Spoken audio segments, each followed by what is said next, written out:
Welcome to the Bounty Zero X podcast. I'm your host, Angelo Adam, founder and CEO of Bounty Zero X. Bounty Zero X is a decentralized bounty hunting network powered by the BNTY token.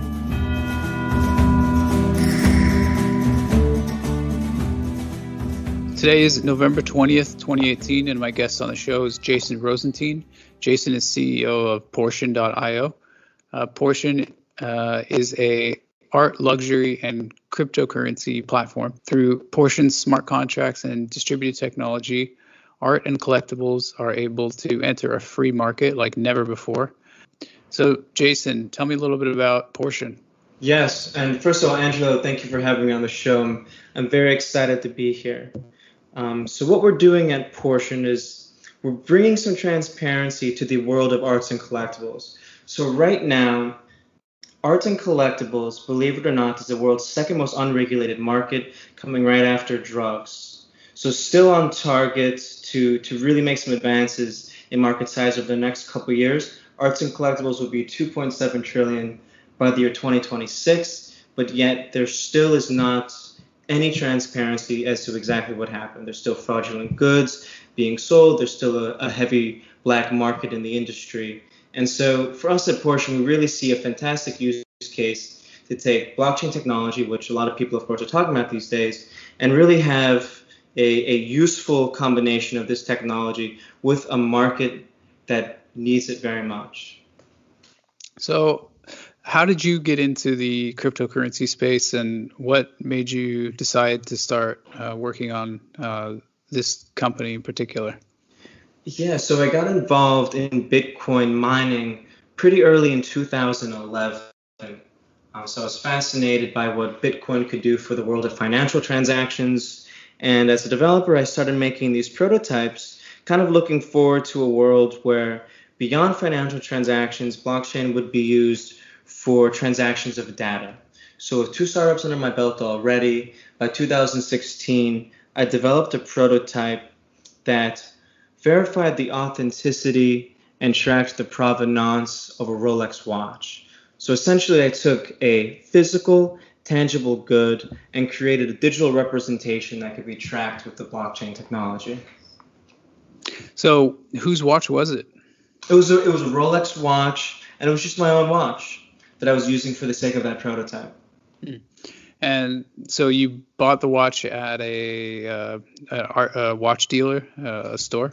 Bought the watch at just a dealer right around the corner, and I pretended as if I was the manufacturer. Of course, for this to really work, and what we're doing is connecting with retailers and manufacturers to start the chain of provenance directly from them. But in this case, I could show that I was the owner of the watch, and I could kind of mimic the transaction coming from Rolex directly to myself. How were you able to trace the transaction from the dealer to you? Well, in its early days, I was doing it all on Bitcoin. So I was ascribing some code into the auth return of a Bitcoin transaction and ascribing both the retailer, a Bitcoin address, and an entity of the owner, a Bitcoin address. So with that in mind, every time the information was sent, the transaction occurs between addresses. We add some data onto it and keep the chain of provenance going as the physical good is sold from person to person. So that was a very good early test, and it eventually became very clear that we could do this much better on the Ethereum blockchain with smart contracts. Mm-hmm. So what are the data points that you currently store when you're taking a digital collectible and tracing its value or tracing the ownership of that item from one person to another?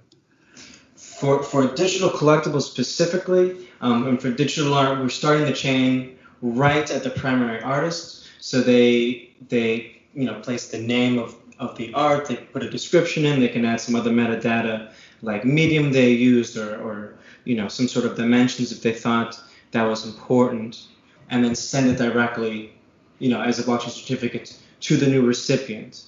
Now we're talking about physical goods. We take various metadata points, GPS coordinates, the condition that the good is in. We might even add in some PDF documents verifying its authenticity or any other pertinent documents pertaining to that good. Let's say you have the artist who creates the digital good or the physical good, and the artist puts it up for auction or sells it to an individual, and they receive a transaction hash or some type of receipt in a way that is tied to the blockchain, and it shows that payment was made from the buyer to the artist. And so what does the artist who receives the payment need to do in order to verify to other people further down the chain? Let's say that artwork or that item or that product then changes hands 3 or 4 times down the road. How does that person 3 or 4 times down the road verify that the first person who created that is actually the artist and not someone else who's impersonating the artist?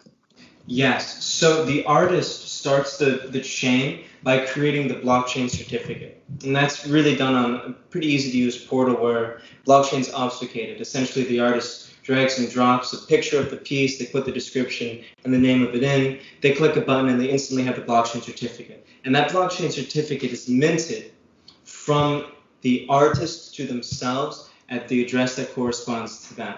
So down the line, if it's a piece of digital art, people who are savvy to blockchain tech or have access to more of an administrative portal will be able to see every single time that specific good or blockchain certificate has changed hands corresponding to the Ethereum addresses. If it's a physical good, that's when the linking has to be really solid. So we came up with these concepts of something called a smart tag. And the smart tag takes the physical good and allows for the placement of the tag on it in a way where it cannot be removed. So we have a layer of NFC, we have a layer of QR code, and we have a fraud-resistant foil. If the smart tag is removed from the physical piece, a watermark is left on it, and it cannot be readhered to another physical good. The QR code, the NFC, and the fraud foil all work together to prevent and to tie the physical object to the transaction on the blockchain. So you can't switch out one QR code or one type of tag on an item and move it to another item. Precisely. And additionally, the owner has the blockchain certificate simultaneously. So you have kind of those two factors that limit the ability for people to do any fraudulent activities. Great. So I want to jump now. So now we've established how, on a high level, how the concept works with digital collectibles, transferring them from one owner to the other, and then tying that to the blockchain so that you can trace transactions in the history of the items and their owners over time. We could jump to the Portion platform overall and some of the features that the Portion platform supports in order to support this type of ecosystem between content creators, sellers, buyers, and and any of the other actors in the ecosystem. Great. So from a tech perspective, an artist is the same as a seller.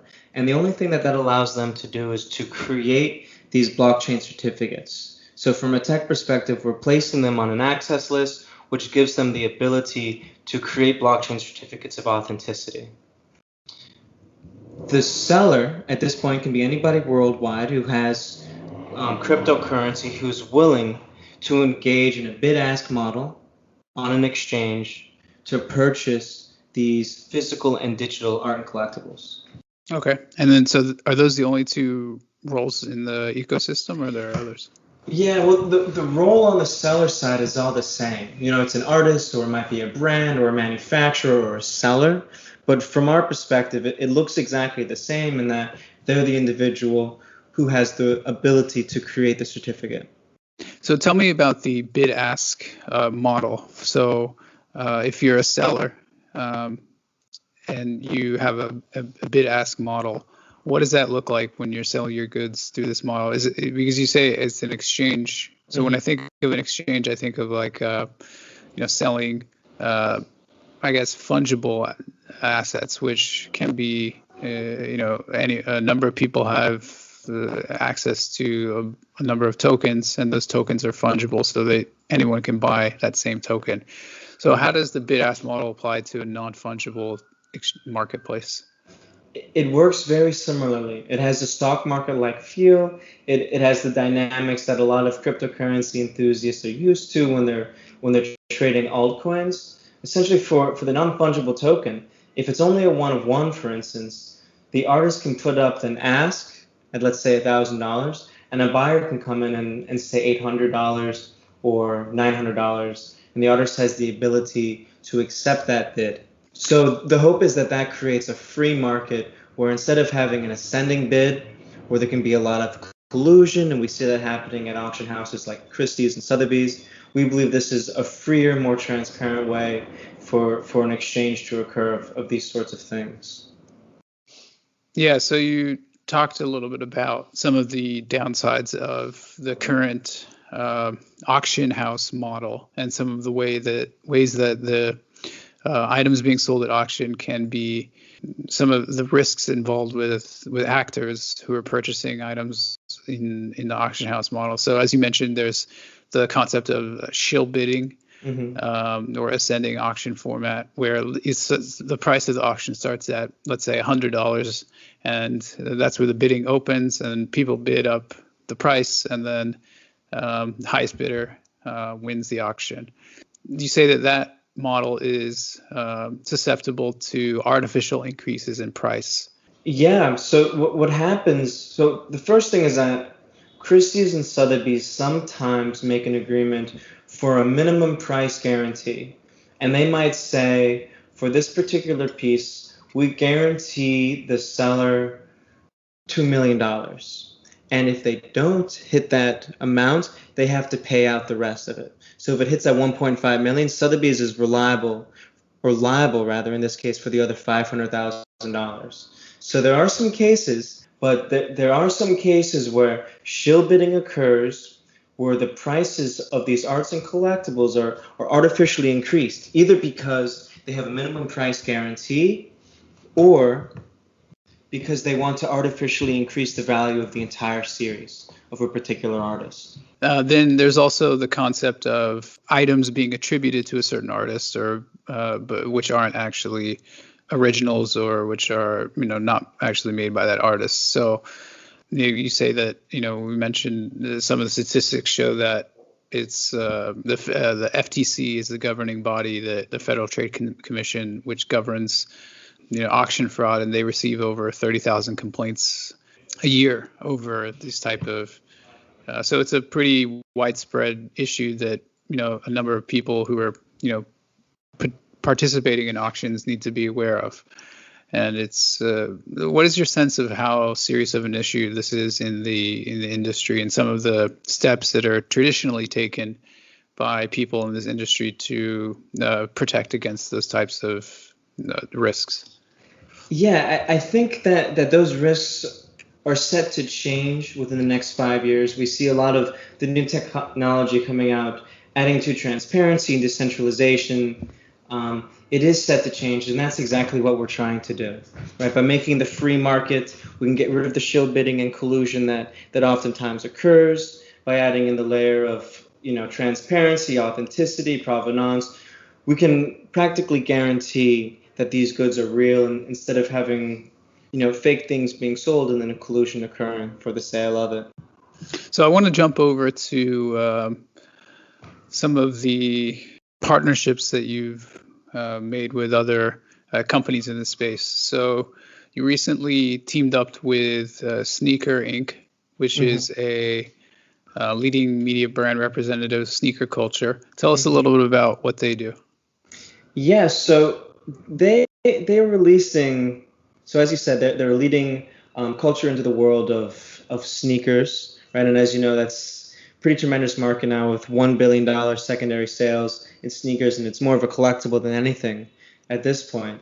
So they're leading the culture there. They're connecting us with artists who do digital representations of sneakers, and it's kind of a street movement, and it's something that we're very interested in adding on to the exchange. So as part of this collaboration with them, the folks over at Sneaker Inc. had some of their artists create digital collectibles of sneakers. And how many of the sneakers called digital collectibles were created? So right now there were 7 that are created, but we have a few more guys coming on before the end of the year. Mm-hmm. And have any of them been put up for auction yet, or are they all still owned by the creators? Yes, some of them have been up for auction. The first artist up is his name is Harsky, and he's worked and collaborated with Nike in the past. And he's made a few pieces that we used as the early days in our beta testing of the application. You mentioned the beta testing of the application. Why don't we talk a little bit about how the application works? Like I kind of alluded to before, it has stock market like dynamics. And at this point for the beta test, we're doing it only for digital art. And that's a way for us to get this decentralized exchange into proper functioning and optimization. It was pretty slow at the beginning because we're linking with IPFS as well, the Interplanetary File Service, for some of the functionality to take place. But we have several digital artists up. They are selling pieces and are sometimes accepting bids from people around the world. Are the digital collectibles ERC 721 tokens? No, they're not. To be honest, it's a unique token standard, and we haven't had a chance to formally name it yet. But when we are, it'll probably be like an ERC 1600 or 1700 by the time we make it official. And what are some of the unique characteristics of this token standard compared to the other token standards like 721? Yeah, so we built in functionality to connect an IPFS hash with it, and also allow for the creation of multiple tokens to it. So essentially an edition size. So maybe someone wants to create an edition size of 100, and it also allows for future appending of IPFS hashes, and that might be for documents, PDFs, or future images that the artist might want to attach to the original piece. And where is this in the process of becoming one of the official, I guess, named ERC 20 or ERC token standards? What is the process involved with having that token standard officially recognized or formalized?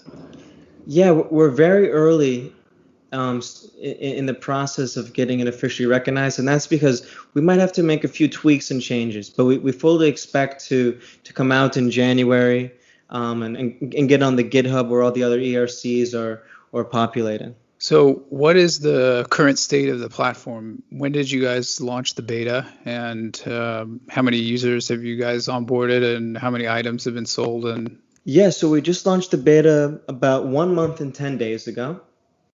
So we're very, very early into it. We only have about 500 collectors now who are considering beta testers. And as for pieces sold, if I were to include the edition sizes, I'd say there are about 20 to 25 pieces sold so far. What are the upcoming plans for the next features and updates to the beta platform that you're going to be adding over the coming weeks or months? Yeah, the next big feature immediately on my mind is physical artwork. That's coming the 1st of December. And then from there, we're working with this individual, Alan Kett, who's a co-founder of Complex Magazine and owner of the Wynwood Walls. He'll be curating Q1 artists, and he has some really fantastic guys lined up to start putting the physical work on the platform. And what is some of the feedback that you've been receiving from the initial beta testers? What have they been telling you that you're surprised by, and what they like and what they don't like? Well, it's great. I mean, they're helping a lot. For instance, one of the feedback that comes to mind was from one of the artists, Hackatow, who said that we need to have a bio, right? The artists need to have a bio on the platform where they could add any information about themselves and perhaps like link to other online galleries or their CV or something like that. So we're taking in a lot of what the community says and adding these features. Another thing that the community had responded to was the efficiency. So very, very early on, it was kind of slow, and that's because, of course, we're using blockchain, and we have to wait for the blocks to confirm. So we're figuring out ways where all those processes can happen, but in the background, right? Because this is all client-side cryptography that's going on, so it is slow, but it's really a process of us just figuring out how we can kind of make it seem as if it's not happening, even though it's happening behind the screen. Yeah, I think that that's a challenge that is fairly universal in the cryptocurrency space. With our platform, we've worked on, minimizing that type of user pain point. And I think just generally speaking, making the blockchain experience as seamless as possible is, one of the important mainstream adoption factors. We have a staking interface for our sheriffs who review submissions. And when they review submissions, they stake tokens, and then they either approve or reject the submissions, depending on whether they meet the requirements. And so that process requires, sending tokens to our smart contract and then having those tokens released. So we've gotten a lot of user feedback from them. So hopefully we've kind of improved some of the issues relating to making that process as seamless as possible. But it's definitely something that's cool. Yeah, and I'll definitely check out what you guys did to build off and increase the efficiency, because it's amazing with technology where it is today. The blockchain is so seemingly so slow, even though the whole point of it is instantaneous transactions. I mean, still when we get into it, we still have so let's say like ACH takes 4 days, we can do it in 2 minutes. But the problem is the user has to sit there looking at their computer for 2 minutes. And I really think that we're all going to get to a point within the next couple of years where people don't necessarily know they're using blockchain. It's going to get faster. It's going to get more optimized. There'll be network updates on Ethereum and other platforms as well. I think it's always important for people to remember that the amount of cryptocurrency users is currently the same as internet users in the year 1994. So we have such a long way and such huge innovation ahead of us. So let's change topics and talk a little bit about the token that you guys have. So the token is a security token, and it's Reg D, Reg CF, Reg S, and later Reg A plus compliant token. So that means that the owners of the token have a right to receive dividends from the fees and generated by the platform through exchange and through other token mechanisms. Yeah, so security token is very interesting because it does allow for the dividend allocation. And so what we decided to do was for all the exchange fees that occur on the platform, and for physical goods we have 10% buyer side and 10% seller side, we decided to allocate 100% of those fees pro rata to the token holders. So if you held 1% of all the Porsche tokens, you'd receive 1% of all the profits from the exchange. The second kind of utility of the Porsche token is that you can use the token itself to purchase art for a 0% fee. So it incentivizes the users to hold it and use it for purchases if they wish. Let's jump to some of the features for sellers. So if I'm an artist and there are a number of other platforms out there where I can sell my art on which I can sell my art. Some of the benefits of using the Portion platform to sell my digital art on are that you have resale royalties and patronage. So can you tell me about those features and how that works? Yeah, so the royalties is the one that artists find most interesting. Of course, there's the whole debacle at Sotheby's, who recently said that they legally don't have to give the artist royalties. And there's a lot of cases where an artist sells something to an early collector for a few $1,000s, and 30 years later they're selling it for a few $1,000,000. Meanwhile, the artist isn't getting a piece. So that's a great use case, of course, for a smart contract where the artist can set the royalties, be it 3%, 7%, or they can even experiment with a higher percentage that gets logged on the smart contract. And every time that the good itself, in this case digital or physical art, is sold to any collector, the artist is always going to get a kickback, and it'll be irrefutably done on the chain. It's the resale royalties, and that can be set at the time of creation of the time the certificate is created. And how about patronage? Is that the same thing, or is that different? It's kind of similar, right? Because it's giving back to the artist. There's a couple things that we're still in brainstorming mode about patronage. But it essentially comes down to being able to fulfill the requirements of an artist before a sale is made. So I guess we can flesh it out a little bit. There's a concept where we can actually give an artist 20% upfront before they even sell the piece. And that's to kind of support them and give food and give sustenance to the surviving artists. A Kickstarter or a type of crowdfunding model where artists can receive funds before to invest in creating the work. Can tokens change hands outside of the Portion platform? Yes, they can. They can, and it's because it's purely decentralized technology. If you have the blockchain certificate representing a physical or digital good, sure, you can send it to your friend.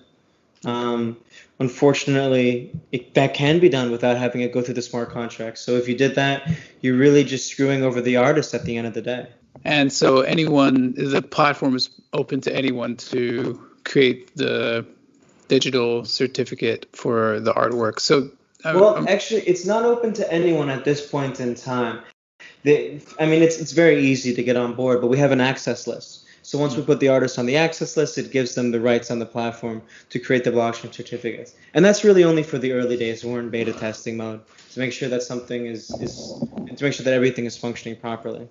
Then you guys are also eventually planning to develop financial services. So loan and financing in crypto or fiat. So that means that if I own a digital collectible that is worth an amount of money, I can take a loan out against that and collateralize it and use the asset as security for the loan. Exactly. This is what we're really excited about. This is kind of the vision of Portion. And let's say you had $100,000 crypto kitty. We're looking forward to a point where we'll be able to take that crypto kitty and issue you cryptocurrency on the very same day at 50% of the digital or physical good that you gave us into our possession. And of course, whatever you do with that is at your own discretion. Maybe you want to buy a new ICO or something, but we simply charge a monthly interest. And when you pay us back, an interest above what we loaned, we give back the digital or physical good. And would you guys have like a liquidation price where if the price of that asset falls a certain amount, there needs to be how do you protect against the volatility of some of these assets? So let's say someone takes out $100,000 loan from on a CryptoKitty, which is worth $500,000. So you have a 5-to-1 ratio of the value of the CryptoKitty to the loan that's taken out. So you have some type of limits in place, and then if that CryptoKitty value falls to, let's say, 5,000, suddenly the $100,000 loan is secured against an asset which is worth much less. So what are some of the security mechanisms to protect against the volatility of some of these assets? Yes, a lot of this will be done on a case-by-case basis, and because most of these things are non-fungible, we really wouldn't know the value if we're the ones holding it, right? So if we got the good and it was 100,000, we're really looking at the rest of the market to see what the value of that thing is. I guess, to be honest, it's a really good point you've brought up, and it's for the most part in the beginning days, it's going to be for physical good where the value of it stays more static, right? Mm-hmm. CryptoKitties, of course, you've seen the range in prices of these things up to like $200,000 at this point in time. So it might be kind of a bubble there. So we might not be starting with CryptoKitties. We might be starting with like a physical Picasso. And the issue would be for the guy that we loaned the money to be able to pay us back in time, right? So we issue out 50% of it.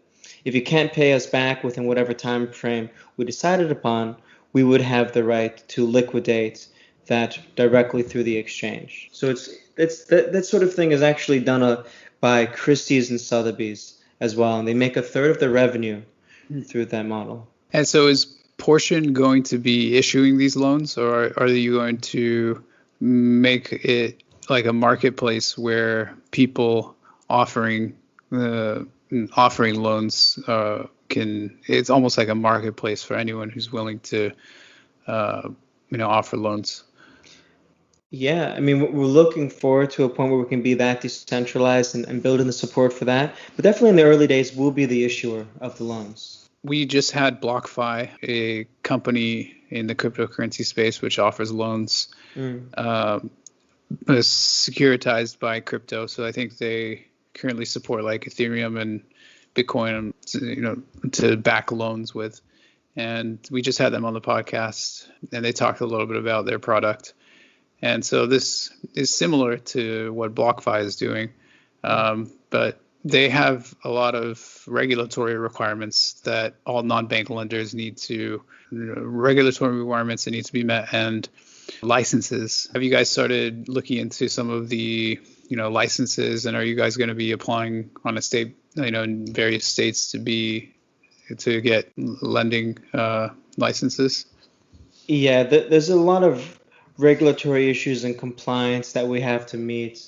We've just started that process, and there's a couple tricks we have up our sleeve and how we can do that, but it requires us to do a lot more research and really work much more closely with our counsel and one advisor specifically who has a lot of background in the loan space. But it's a really good point you bring up, and that's why we can't have loans today.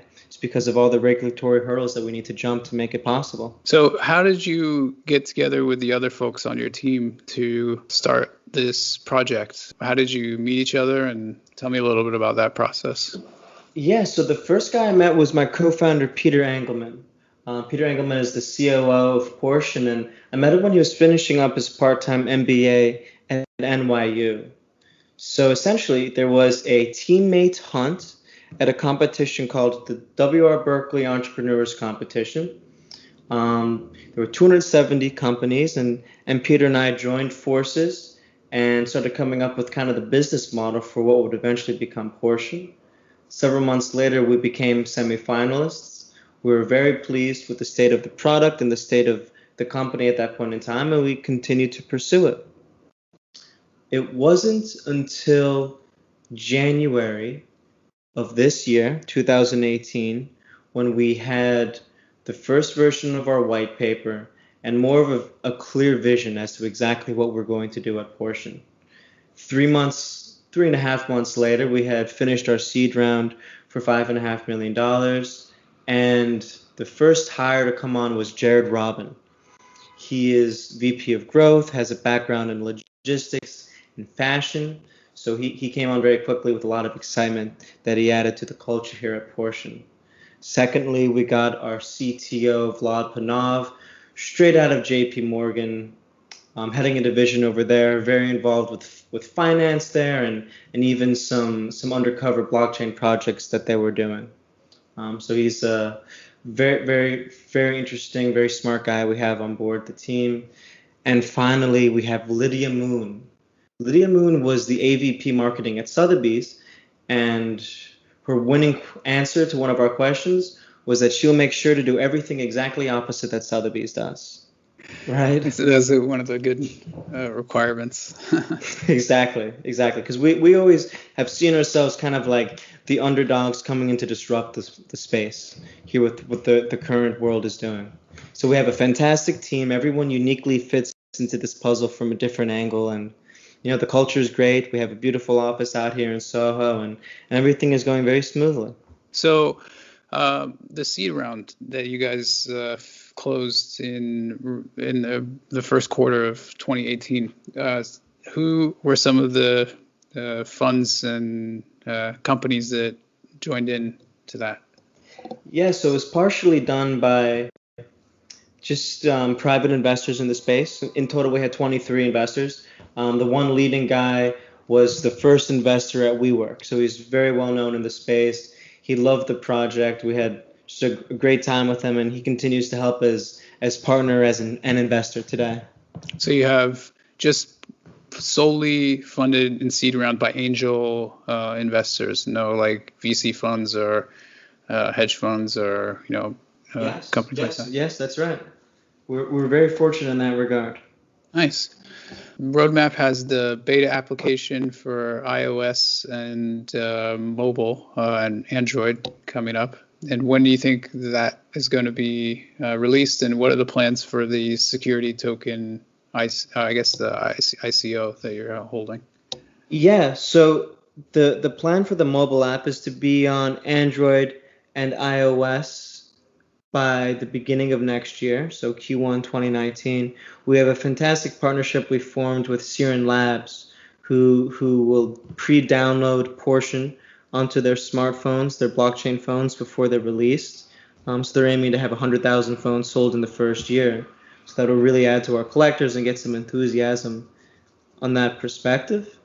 And we roll into a pre-STO is what we're calling it. Pre-STO will be happening in Q1 2019 as well, around the same time where Siren launches Portion on their phones, and it will be publicly downloadable by anybody on Android and iOS. Yeah, everybody, so check out portion.io. We have a beautiful website. You can sign up right there. You can click the beta platform in the upper right-hand corner and get started on Portion very easily. We have a really fantastic community on Telegram as well, where there's a lot of communication happening all the time. My guest on the show has been Jason Rosenstein, CEO of Portion. Jason, thank you for coming on the show. We'd love to have you on again in the future. Angelo, it's been a pleasure. Thank you so much for the thought-provoking questions, and looking forward to the future. Thanks for listening to another episode of the Bounty Zero X podcast. Please remember to subscribe to our podcast below. Check out bountyzerox.io, the #1 bounty hunting platform where you can complete work and earn cryptocurrency. Please consult your professional financial investment and tax advisors before making any investment in initial coin offerings. Bounty Zero X does not provide investment or financial advice and does not endorse or recommend investment in any ICOs advertised on the Bounty Zero X podcast or website.